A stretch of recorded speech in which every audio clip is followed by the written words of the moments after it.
हाँ देखो इस साध है त्रिभुज के तीनों कोनों की माप 180 डिग्री होती है। कैसे समझ गए? तो जानते हो त्रिभुज के तीनों अंतः कोनों की माप, अंतः माना क्या, अंदर के कोण की माप कितने होते हैं? 180 डिग्री। उसी को हमने प्रूव करने का कोशिश किया है। दिया हुआ है त्रिभुज ABC है। देखो ABC एक त्रिभुज है, दिखाना है यह कोण कौन BAC ABC और ACB का योग 180 डिग्री। इसको कोण हम एक मान लेते हैं, इसको हम 2 मान लिए हैं, इसको हम 3 मान लिए हैं।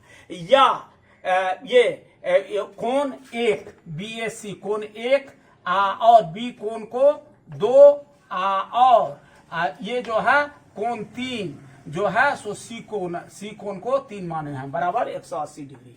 इसको दिखाने के लिए सबसे पहले हम कुछ बात करते हैं। उत्पत्ति भी, उपपत्ति भी या रचना भी हम लिख सकते हैं। रचना में क्या किए, शीर्ष ए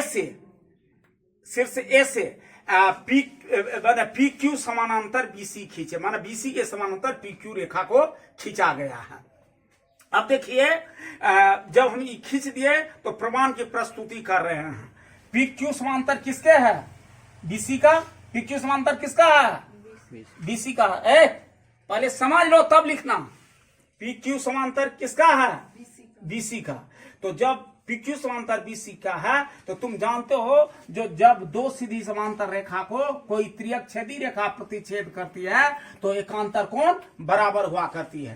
तो PQ समानांतर BC है तो 4 बराबर 2, क्योंकि PQ और BC जो है सो समांतर है, त्रियक छेदी रेखा हो गया AB उसको काटती है तो 4 बराबर 2 या 2 बराबर 4। तो इसी प्रकार तुम देख लो PQ समांतर BC खींची गई है और AB जो है सो एक त्रियक छेदी रेखा के जैसे है। तो यह आपको एकांतर कोण चूंकि बराबर होता है तो 3 बराबर 5। एकांतर कोण क्या किसे कहा जाता है? जब दो सीधी समांतर रेखाओं को कोई त्रियक छेदी रेखा प्रतिच्छेद करे तो एकांतर कोण समान होती है। एकांतर कोण मतलब एक का कोण ऊपर तो दूसरे का कोण नीचा, एक बायां तो एक दायां। देखो यह है ऊपर, यह है नीचे, यह है दायां, यह है बायां, यह तुमको बराबर होता है। तो वही हम लिखे फिर जो PQ समांतर BC और AC रेखा उनसे मिलती है, यानी कि वह एक त्रियक छेदी के रेखा के जैसे है। तो 5 बराबर 3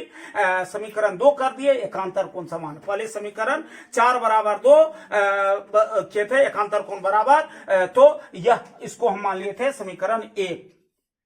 अब देखो यहां PQ एक सरल रेखा है इसको, और AB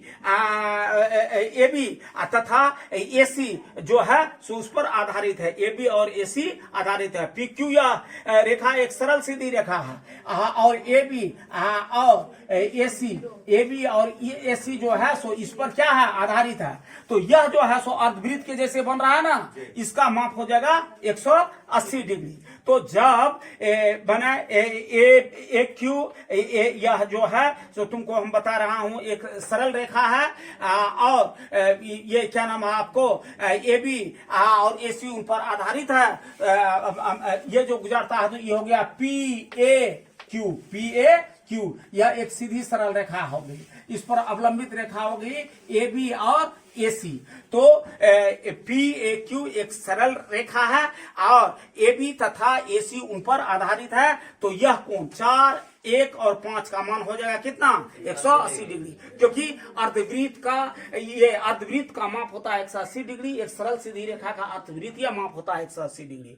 तो 4 जोड़ 1 जोड़ 5 बराबर 180 डिग्री। अब इसको समीकरण 3 कर लिए। एकांतर कोण दिखाए थे 4 बराबर 2 और 5 बराबर 3, यह बराबर समीकरण 1 और 2 में इसको तीनों को 4, 1 और 5 को समीकरण 3 माने हैं। तो वही हम के समीकरण 1 तथा 2 को समीकरण 3 में रखने पर तो 2 जोड़ 1 जोड़ 3 बराबर 180 डिग्री हो जाएगा, क्योंकि 4 की जगह 2 लिखाएगा, 1 ये है फिक्स और 5 की जगह 3 लिखाएगा, क्योंकि हम 5 बराबर 3 और 4 बराबर 2 प्रूफ कर चुके हैं। तो इस तरह से 2 जोड़ 1 जोड़ 3 बराबर 180 डिग्री 180 डिग्री, या 1 जोड़ 2 जोड़ 3 बराबर 180 डिग्री। इस प्रकार स्पष्ट हो जाता है जो त्रिभुज के तीनों अंतःकोणों की माप 180 डिग्री के बराबर होता है। समझ गए बात को? तो त्रिभुज के तीनों अंतःकोणों की माप 180 डिग्री के बराबर होता है। इस चीज को तुमको स्पष्ट रूप से हो गया होगा। बस इसी पर अवलंबित है बीसी समानांतर सो ए से गुजरते हुए पी क्यू को खींचा गया है। यही अर्धवृत्तीय माप है और उसको दिखा दिए गए समीकरण 1 2 3 से स्पष्ट हो गया, तो यह 180 डिग्री होता है।